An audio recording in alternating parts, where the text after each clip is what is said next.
ETV Bharat এই news চেনেললৈ আমাৰ ৰাষ্ট্ৰীয় বিজ্ঞান কেন্দ্ৰ গুৱাহাটীৰ ফালৰ পৰা আন্তৰিক অভিনন্দন জনাইছোঁ।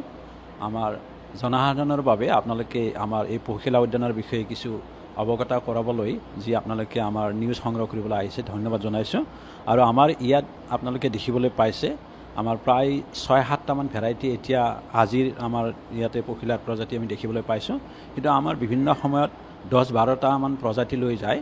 আমি বেলেগ বেলেগ সময়ত হোষ্ট প্লেন যিবিলাক বা খাদ্য গছ যিবিলাক আছে পখিলাৰ কাৰণে সেই গছবিলাকৰ যে আমাৰ কিমান পৰিৱেশত কিমান আছে সেইটোৰ ওপৰতো নিৰ্ভৰ কৰে। আৰু আমাৰ ইয়াতে ৰিয়াৰিঙৰ কণ্ডিশ্যন বা টেম্পাৰেচাৰ যিটো মেইনটেইন আছে বা আমাৰ ইয়াতে যিটো মইশ্চাৰৰ কণ্ডিশ্যন আছে সেইবিলাকো আমি মেইনটেইন কৰোঁতে কিছুমান ভেৰাইটি কেতিয়াবা কম বেছি হ'ব পাৰে।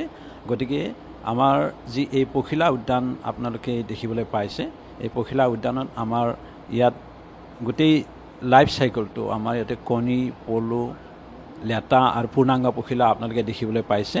আৰু এই যিবিলাক পখিলা আছে পখিলাবিলাকৰ যি হোষ্ট প্লেন আছে, যি খাদ্য গছ কওঁ আমি, খাদ্য গছবিলাক বহুবিলাক আপোনালোকৰ কাৰণে পৰিচিত গছে দেখিবলৈ পাইছে। কিন্তু ইয়াত বাহিৰেও কিছুমান আমাৰ কাৰণে অপৰিচিত গছো আছে।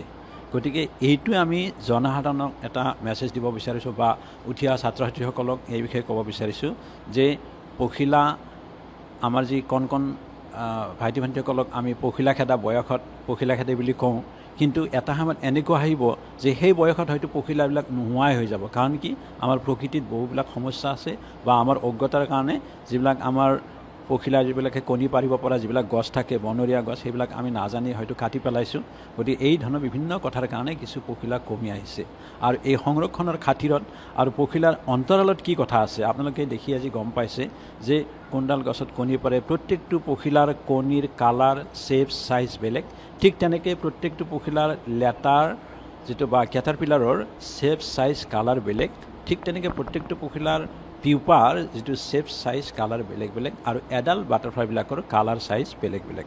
গতিকে প্ৰকৃতিত সিহঁতে ইমান বিনন্দীয়া সৃষ্টি, য'ত সেইকাৰণে সিহঁতে যি আমি এষ্টেটিক ভেলু কওঁ যে প্ৰকৃতিত সিহঁতে আমাৰ এটা সুন্দৰ পৰিৱেশৰ সৃষ্টি কৰিছে।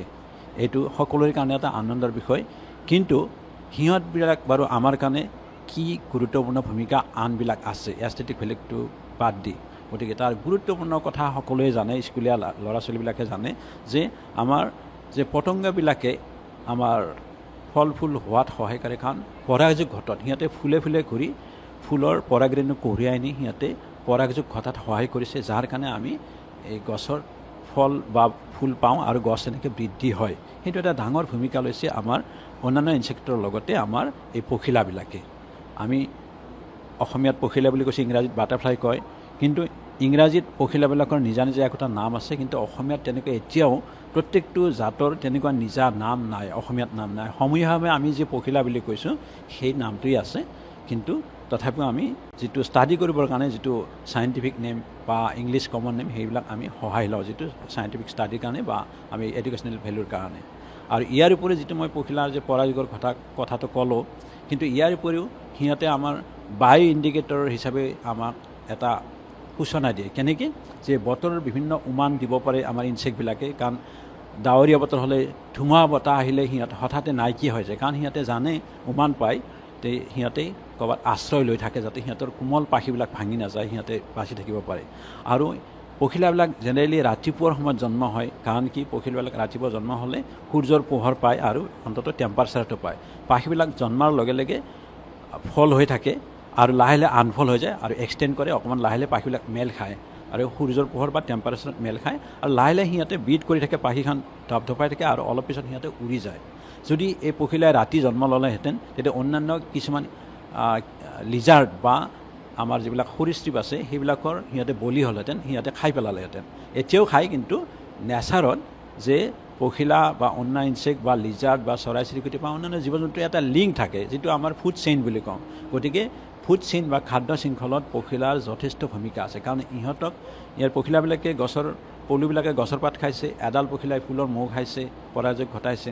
আৰু ইহঁতৰ কণী, পলু বা পূৰ্ণাংগ পখিলাটোক কোনো চৰাই খাইছে নাইবা লিজাৰ্ডে খাইছে। আৰু সেই চৰাই চিৰিকটি বা লিজাৰ্ডক অন্য এবিধ তাতকৈ ডাঙৰ শ্ৰেণীৰ প্ৰাণীয়ে খাইছে। গতিকে প্ৰকৃতিত এনেকুৱা এটা লিংক থাকিবই লাগিব। প্ৰত্যেকটো জীৱ জগতৰ মাজত এটা ইণ্টাৰেকশ্যন থাকিব লাগিব। গতিকে তেনেকৈ জীৱ জগতখন চলি আছে। আৰু এই বিভিন্ন কথা বুজাবৰ কাৰণে আমি আমাৰ এই পখিলা উদ্যানখন আমি ইয়াতে ৰাখিছোঁ ছাত্ৰ-ছাত্ৰীক আমি আহিলে বুজাই দি দিওঁ আৰু লগতে যে এইটো কথা কৈছোঁ সিহঁতে বাই ইণ্ডিকেটৰৰ অন্য এটা কথা আছে যে এখন হাবিত আপুনি যদি আজি গম পালে যে এনেকুৱা ধৰণৰ পখিলাই এইটো গছত কণী পাৰে আৰু এনেকৈ এখন হাবিলৈ গৈ যেতিয়া অনুমান কৰে যে ইয়াত কি কি পখিলা আছে আপুনি উৰি থাকোঁতে দেখা পাব তেতিয়া আপুনি অনুমান কৰিব পাৰিব এই পখিলাবিলাকৰ যি ৰিলেটেড হষ্ট প্লেণ্ট আছে খাদ্য গছ আছে সেইবিলাকো ইয়াতে আছে নিশ্চয় আপুনি যদি অলপ ৰিচাৰ্চ কৰে হাবিখনত তেতিয়া সেই ধৰণৰ গছবিলাকো পাব আৰু যদি পখিলাৰ সংখ্যা কমি যায় তেতিয়া গম পাব যে তেনেধৰণৰ ৰিলেটেড হষ্ট প্লেণ্ট হাবিখনতো নোহোৱা হৈ গৈছে আমাৰ অজ্ঞাতে যেনেকৈ মই কৈছোঁ জুমকালতা পেশ্যন ফ্লাৱাৰ যিটো ষ্টিংগিং বা ৱাইল্ড পেশ্যন ফ্লাৱাৰ বুলি কয় জুমকালতাত আমাৰ লেচিং ধুনীয়া বাটাৰফ্লাইটো হয় আৰু টাইলোফোৰা ইণ্ডিকা বা অসমীয়াত আমাৰ অন্য নামো আছে তেনেকৈ গতিকে সেইটোত এবিধ ব্লু টাইগাৰ বাটাৰফ্লাই হয় আৰু বাকী আমাৰ যিবিলাক কমন ভেৰাইটি যিবিলাক নৰসিংহ গছ নেমু গছ আৰু বেল গছত কমন মৰ্মন লাইম বাটাৰফ্লাই এইবিলাকে কণী পাৰে কিন্তু বহুতবিলাক পখিলাই এবিধহে নিৰ্দিষ্ট হষ্ট প্লেণ্ট থাকে কিন্তু কিছুমানৰ 2-3টা অল্টাৰনেট হষ্ট প্লেণ্ট থাকে আৰু তেনেকৈ তামোল গছতো কিছুমানে কণী যাক পাম ফ্লাই বুলি কয় এৰা গছত কণী পৰা আছে যিবিলাকক আমাৰ কমন কেষ্টৰ বা এঞ্জেল কেষ্টৰ বুলি কওঁ গতিকে এনে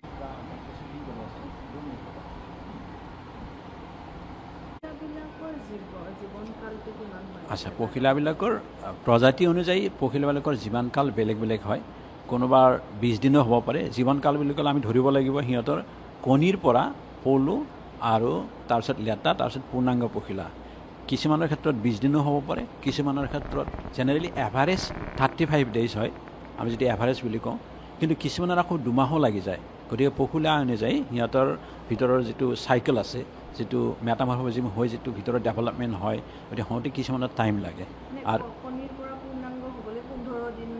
কণীৰ পৰা পূৰ্ণাংগ হ'বলৈ 15 দিন তেনেকৈ কম সংখ্যক বাটাৰফ্লাইহে আছে কিছুমান সৰু প্ৰজাতিৰ থাকে সেইবিলাকক 15 দিনমান কিন্তু অলপ ডাঙৰ জাতৰবিলাকৰ টাইম লাগে এভাৰেজ 35 ডেইজ লাগে কণীৰ পৰা এনেকুৱা পূৰ্ণাংগ পখিলা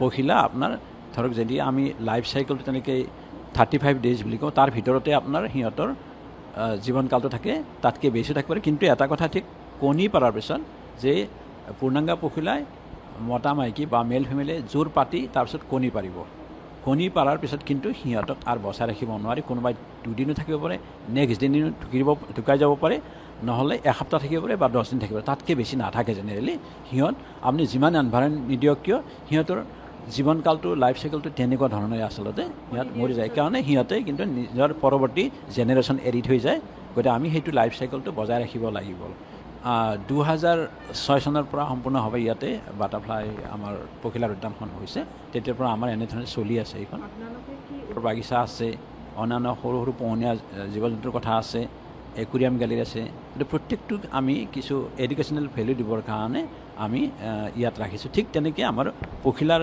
উদ্যানখনো আমাৰ একেটা কথাৰ কাৰণে আমি জনসাধাৰণৰ কিছু এৱাৰনেছৰ কাৰণে যে আমি জীৱ জগতখনৰ বিষয়ে অধ্যয়ন কৰিবলৈ আৰু আমি ইয়াতে সোমাই অন্তত গম পাইছোঁ যিখন হাবিত সোমাই হয়তো গোটেইখিনি কথা একেলগে অধ্যয়ন কৰাত অসুবিধা হৈ যায় কিন্তু আমাৰ ইয়াতে কেপটিভ ব্ৰিডিঙত আপোনাৰ কিছুমান ডেকে কণী পলু কোনটো পখিলাৰ কোনটো কণী হয় কোনটো পলু হয় আমি ইয়াতে গম পাই গৈছোঁ আৰু ধৰক কেতিয়াবা নেচাৰেল কেলামিটিছৰ কাৰণে বহুবিলাক প্ৰজাতি বাহিৰত নষ্ট হৈ যাব পাৰে আৰু সেইটো আমাৰ ইয়াতে বিজ্ঞানসন্মতভাৱে সংৰক্ষণ কৰি আমি যেতিয়া বেছিকৈ পখিলা জন্ম হ'ব তেতিয়া আমি প্ৰকৃতিত এৰি দি দিওঁ আমি মাজে সময়ে ইয়াতে আমাৰ যিখিনি দৰ্শক দেখিব কাৰণে থাকিলে হয় তেতিয়া আমাৰ প্ৰকৃতিত অন্তত ভাৰসাম্যটো ৰক্ষা হ'ব বা প্ৰজাতিটো বাচি থাকিব এই ধৰণে গতিকে এই কথাবিলাক আমাৰ যিবিলাক স্কুলৰ ল'ৰা ছোৱালী বা কলেজৰ ল'ৰা ছোৱালী আহে তেওঁলোকে আহিলে আমাৰ ইয়াতে পখিলাৰ বিষয়ে তেওঁলোকে ইয়াতে কম ঠাইতে বহুখিনি কথা তেওঁলোকে জানিব পাৰে এইটো উদ্দেশ্য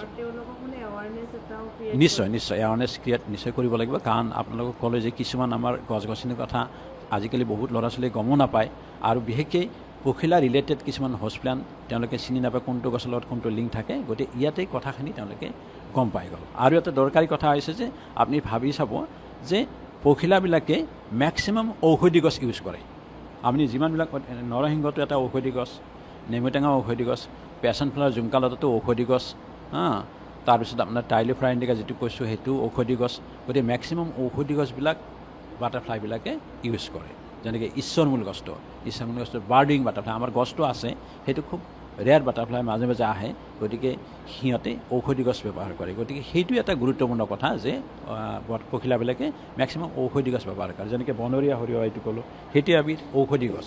চাইকি বাটাৰফ্লাইটো তাতে হয়, বগা কালাৰৰ পখিলাটো তাতে হয়। নিশ্চয়, হয় হয় হয় হয়। ইয়াতে আহি ধৰক আমি জনাওঁ, স্কুললৈ খবৰো দিওঁ, কিন্তু আমি আশা কৰিছোঁ আপোনালোকৰ মাধ্যমেৰে আপোনালোকে জনাই দিলে আমাৰ যেতিয়া দৰ্শক বা ল'ৰা ছোৱালীবিলাক ইয়াত আহিব আৰু এই বিষয়ে জানিব, তেতিয়া প্ৰকৃতি সংৰক্ষণৰ বিষয়ে তেওঁলোকে ইয়াতে বাস্তৱ ক্ষেত্ৰত কিছু কথা জানিব পাৰিব।